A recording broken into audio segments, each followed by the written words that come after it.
두 번째, 말씀을 내 것으로 삼을 때 능력이 나타난다는 것입니다. 오늘 안진뱅이는 구원받을 만한 믿음이 있었다고 합니다. 그러면 구원받을 만한 믿음이란 뭐죠? 사도 바울이 설교했어요. 많은 사람들이 그 메시지를 듣고 있었습니다. 그런데 이 안진뱅이는 자세가 다른 거예요. 벌써 하나님 말씀을 듣는 자세가 아멘 하면서 그 말씀을 쏙쏙 빨아들이는 게 보이는 거예요. 벌써 딱 설교를 해보면 알거든요. 이 사람이 하나님 말씀을 진심으로 받아들이고 있는지, 내 것으로 받아들이고 있는지, 그 은혜 속에 들어가고 있는지, 아니면 그 은혜를 누리지 못하고 있는지 보면 알아요. 사도 바울도 그랬지 않았겠습니까? 말씀을 전하는데 아주 너무너무 잘 듣는 거죠. 얼굴이 너무 진지하죠. 내 것으로 받아들이고 있는 거죠. 정말 하나님의 얼굴을 보는 것 같은 그런 자세로 말씀을 듣고 있는 거예요. 사도 바울이 딱 보니까 구원받을 만한 믿음이 있는 것처럼 보이는 것이죠. 그러자 사도 바울이 그 안진뱅이에게 명령했습니다. 일어나 걸으시오. 그러자 그 안진뱅이가 치유되는 기적을 체험하게 되었다는 것입니다. 설교를 끝내고 나면 꼭 이런 분들이 있죠. 목사님, 오늘 그 말씀은요, 박 집사가 들었어야 했는데요. 이런 분들이 있어요.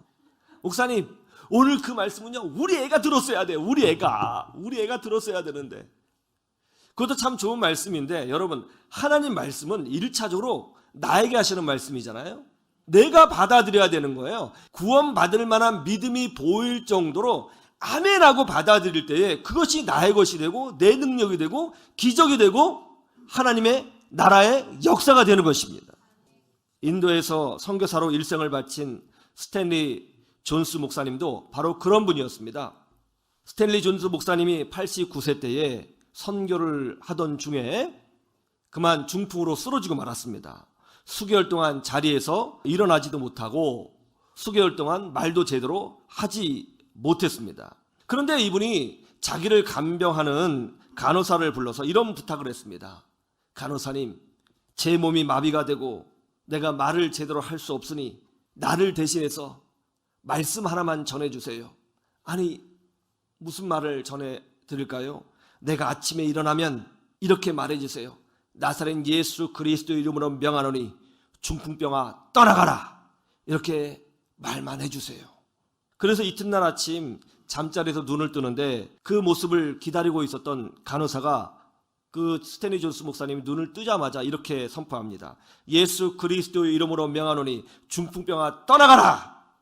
그러자 스탠리 존스 목사님이 그것을 내 것으로 받아들이고 아멘 하고 외쳤습니다. 날마다 아침에도 점심에도 저녁에도 잠자리에 들 때도 간호하던 간호사에게 부탁합니다. 그러면 간호사는 항상 명령하는 거죠. 나사렛 예수 그리스도의 이름으로 명하노니 중풍병아 떠나가라. 그러면 스탠리 존스 목사님은 아멘 하면서 그 말씀을 내 것으로 받아들였습니다. 그러자 주변 사람들은 그것을 보고 비판했습니다. 비웃었습니다. 그렇게 한다고 해서 무슨 병이 낫겠느냐, 어리석은 일이다, 그렇게 말을 했습니다. 그러나 스탠리 존스 목사님은 살아계신 하나님의 능력을 믿었습니다. 그리고 선교를 하면서 하나님께서 어떻게 일하시는지 직접 경험하고 또 체험했습니다. 하나님의 능력인지 무엇인지 알았어요. 그래서 계속 부탁했습니다. 계속 말해달라고. 간호사는 계속 선포했고 스탠리 존스 목사님은 선교사님은 아멘으로 하다고 그랬습니다. 그러다가 병이 완전히 낫지 않은 상태에서 히말라야 산지로 우리 선교사님이 이제 휴양을 가게 되었습니다. 거기 가서도 선교사님은 간호사에게 나사렛 예수 그리스도의 이름으로 명하노니 중풍병아 떠나가라 이렇게 말해달라고 부탁을 했고요. 간호사는 나사렛 예수 그리스도의 이름으로 명하노니 중풍병아 떠나가라 이렇게 외쳐주었습니다. 그때마다 아멘 아멘 하게 됐는데 놀랍게도 얼마 지나지 않아서 스탠리 존스 선교사님은 89세 때에 중풍병에서 완전히 치유되는 기적을 체험하게 된 것입니다. 여러분, 하나님의 말씀은 능력이 있습니다. 그것을 내 것으로 삼으세요. 그래서 주의 말씀의 권세를 체험하시기를 주님의 이름으로 축원합니다. 세 번째는 일어나 걸을 때 능력이 나타난다는 것이죠. 우리 10절 말씀을 볼까요? 큰 소리로 이르되 내 발로 바로 일어서라 하니 그 사람이 일어나 걷는지라. 사도 바울이 아멘으로 화답하면서 말씀을 열심히 듣고 있는 안진뱅이에게 일어나 걸으시오 라고 명령했습니다. 그러자 그 사람이 일어나 걷게 되었다는 것이죠. 그런데 여기에 아주 놀라운 점이 있습니다. 그것이 뭐죠? 이 안진뱅이를 주변 사람들이 일으켜 준 것이 아니라 스스로 자기 힘으로 일어났고 그러자 걷게 되었다는 거예요. 이것이 무엇을 의미하죠? 하나님 나라의 능력은 실천하고 실행할 때 나타난다는 것입니다. 이 안진뱅이는 태어나면서부터 걷지 못하던 사람이에요. 걸어본 적이 없습니다. 걷는 법을 알지 못합니다. 걸음마를 해본 적이 없습니다. 얼마나 본인이 걸어보려고 노력했겠어요. 온전히 걷는 사람들을 보면서 얼마나 부러워했겠습니까? 이 안진뱅이의 마음속에는 패배주의와 낙심과 절망과 질투와 자괴감으로 가득 차 있었을 것입니다. 자신이 일어날 수 있다고 상상하지 못했을 거예요. 한 번도 된 적이 없거든요. 발가락 끝에 힘이 전달되는 걸 느끼지 못했습니다. 그런데 사도 바울이 일어나라 명령했습니다. 그때 그는 사도님, 제가 선천적인 장애가 있습니다. 한 번도 일어나 걷지 못했는데 제가 어떻게 일어나겠습니까? 제 손이라도 좀 잡아주셔서 일으켜 주시면 안 되겠습니까? 이렇게 말하지 않았다는 거예요. 좀 나 좀 도와주세요 하면서 부탁하지 않았다는 것입니다. 그는 자기 의지로 일어나려고 발부둥 쳤어요. 그리고 일어났습니다. 그러자 걷게 되었다는 것이죠. 하나님 말씀의 능력은 머릿속 안에서만 일어나는 정신적 유의가 아닙니다. 복음은 실제적인 능력이라는 것을 믿으시기를 주님의 이름으로 축원합니다. 그런데 복음이 실제적 능력이 되려면 어떻게 해야 된다고요? 믿음으로 그 말씀을 실천해 봐야 된다는 것이죠. 해봐야 된다는 것입니다. 도전해 봐야 된다는 것입니다. 그럴 때 능력이 나타나게 된다는 것입니다. 제자훈련 시간 때 제가 시키는 숙제가 하나 있습니다. 몇몇 제자반에게는 하기도 했고 또 안 하기도 했는데요. 이런 숙제를 시켰어요. 이번 주부터 집에 가시면 집에 남편에게, 아내에게 꼭 하루에 2-3번씩 사랑한다고 고백하세요. 그리고 배우자와 함께 기도하세요. 그리고 아이들을 꼭 안아주면서 아이를 축복하고 기도해 주세요. 사랑하는 아들 태어나줘서 고맙다. 하나님이 너를 축복하실 거야. 온 마음으로 축복해. 그러면서 기도해 주세요. 사랑하는 딸, 네가 있어서 너무 행복해. 그러면서 기도해 주세요. 숙제를 시킵니다. 그러면 처음에는 쑥스럽다고 난리 납니다.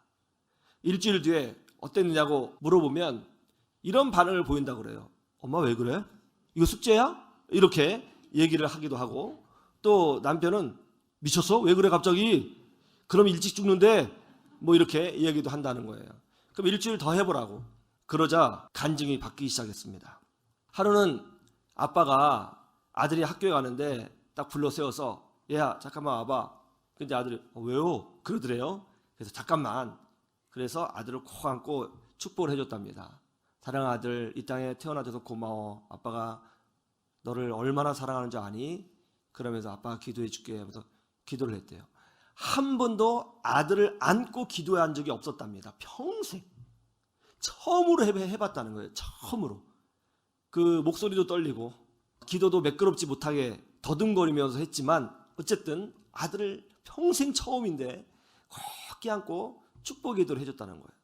그런데 막 기도를 하는데 자기도 모르게 막 눈물이 나더라는 거예요. 막 눈물이 나더래요. 기도를 마치고 딱 뗐더니 아들의 눈에도 눈물이 가득 차 있었더라.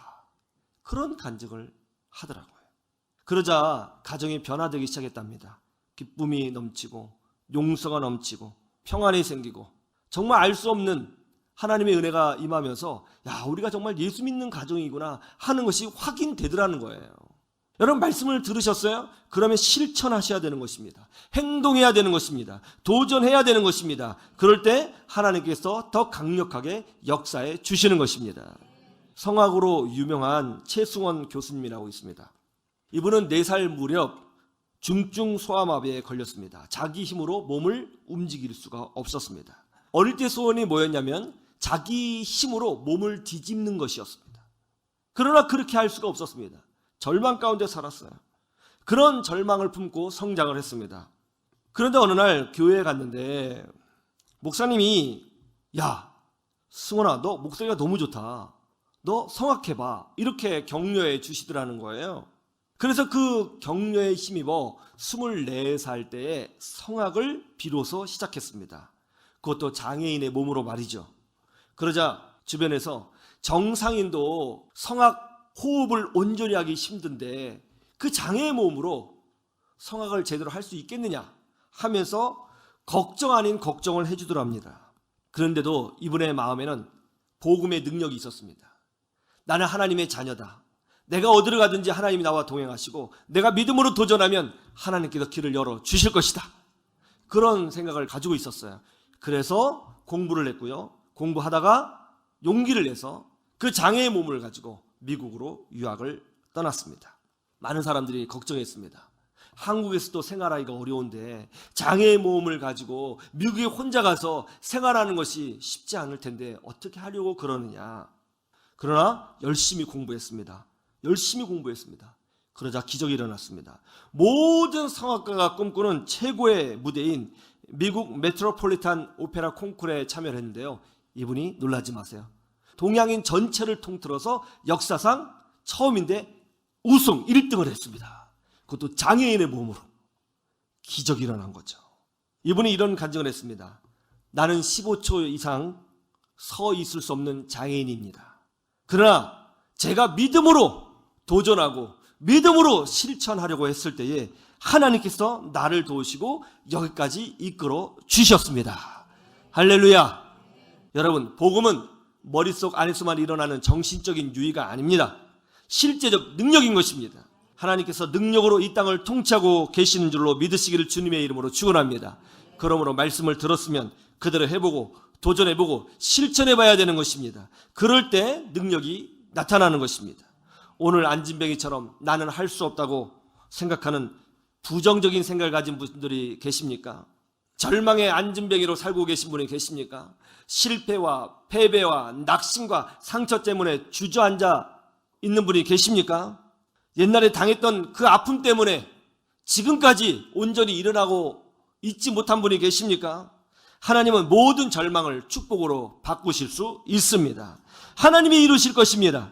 그러므로 복음은 실제적 능력이라는 이 말씀을 붙들고 담대하게 믿음으로 전진해서 그 말씀이 내 삶과 우리 가정과 이 나라의 실제화가 되어지는 역사를 경험하는 여러분 되시기를 주님의 이름으로 축원합니다. 축원합니다.